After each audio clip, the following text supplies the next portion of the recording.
बिस्मिल्लाहिर्रहमानिर्रहीम। अस्सलाम वालेकुम व्यूअर्स, मैं मोहम्मद सईद आपके साथ ईद स्पेशल ट्रेन का कंप्लीट शेड्यूल शेयर कर रहा हूँ। आप चैनल को सब्सक्राइब कर लीजिएगा और बेल आइकॉन प्रेस कर लीजिएगा। व्यूअर्स, स्क्रीन पर आप नोटिफिकेशन देख रहे हैं जो कि आज 23 मई को पाकिस्तान रेलवे ने जारी किया। इसमें 5 ईद स्पेशल ट्रेन की कंपोजिशन मैं आपके साथ पहले ही शेयर कर चुका हूँ, जिसकी तफसील जो है वो नोटिफिकेशन में दी गई है।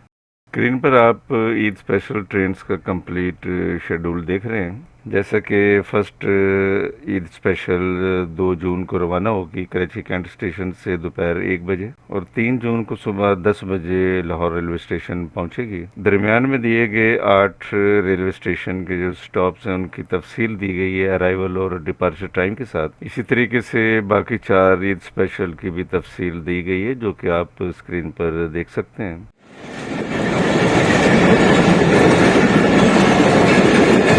वीडियो पसंद आए तो इसे लाइक और शेयर और चैनल को सब्सक्राइब ज़रूर कीजिएगा ताकि आपको आने वाली अपडेट्स मिल सकें।